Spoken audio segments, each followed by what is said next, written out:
Nous avons un vœu et une question orale, et je vais passer la parole au groupe RBM pour une question relative à l'inquiétude des salariés d'Airbus. Monsieur Gauchmann. Oui, merci, Monsieur le Président. Il s'agit effectivement d'une question orale sur la situation actuelle d'Airbus. Je vais essayer d'être rapide dessus. Depuis quelques mois, la situation d'Airbus inquiète les dirigeants politiques des deux pays actionnaires de cette entreprise transnationale qui est devenue, avec 134 000 salariés, le principal employeur en Europe. Malgré un carnet de commandes tel qu'on n'en a jamais connu, avec un plan de charge couvrant les 10 prochaines années, de plus en plus nombreux sont ceux qui s'inquiètent de son avenir. Tout a commencé par l'annonce de certaines irrégularités qui seraient apparues lors des ventes à l'étranger de production Airbus. Au mois d'août 2016, le président-directeur général Thomas Enders avait mandaté le cabinet américain Hubbard & Reed afin d'analyser dans quelle mesure ces ventes auraient pu se trouver en contravention avec les règles fixées par l'administration américaine en matière de corruption. Depuis l'affaire BNP Paribas, le principe d'extraterritorialité des règlements américains s'est imposé, en particulier au détriment des entreprises européennes en général et françaises en particulier. Début novembre, le risque d'une amende comprise entre 20 et 30% du chiffre d'affaires annuel d'Airbus étant annoncé dans la presse. Ceci correspondrait à une amende de l'ordre de 20 milliards de dollars.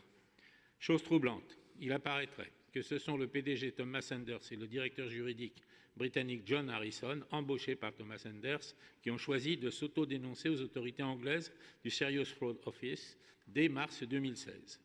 Plus récemment, courant octobre 2016, la direction d'Airbus, répondant à des journalistes se posaient des questions sur la stratégie juridique du groupe, avouait officiellement s'être auto-dénoncée auprès des autorités américaines, reconnaissant avoir fourni de fausses informations.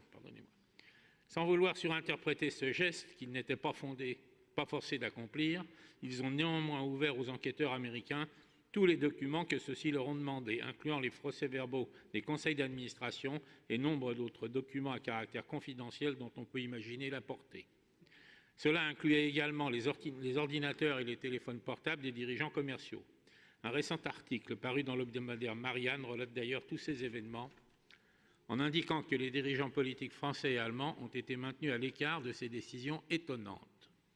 Il faut noter également que la direction de la recherche et du développement, située à Suresnes, a disparu et que nombre des ingénieurs, que tous ceux qui y travaillaient ont été licenciés et qu'un certain nombre d'autres se sont retrouvés embauchés aux États-Unis dans une structure différente.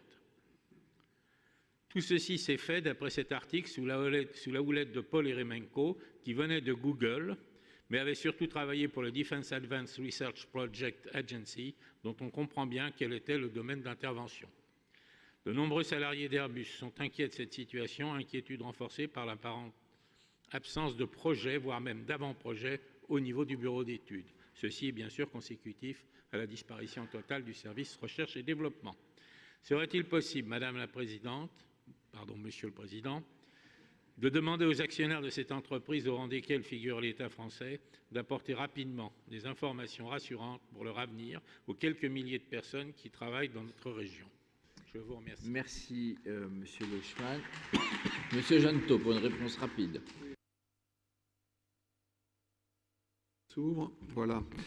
C'est vrai que le groupe Airbus va faire face à une situation assez paradoxale parce que, effectivement, sur le plan économique, le carnet de commandes est plein, vous l'avez dit, 700 avions sur 10 ans, enfin, c'est un record dans l'histoire d'Airbus. Et pour autant, Airbus est confronté à plusieurs crises, enquête administrative judiciaire, en conflit avec ses intermédiaires commerciaux, et puis problème de gouvernance avec les départs prochains de Fabrice Brégier et de Thomas Enders.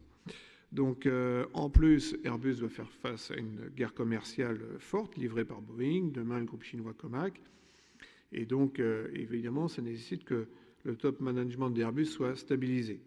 Alors, c'est vrai que l'État ne possède que 11% du capital d'Airbus. Pour autant, c'est quand même une entreprise hautement stratégique pour la France, qui représente le fer de lance d'une excellence technologique, parce qu'elle assure à elle seule 13% d'exportations françaises.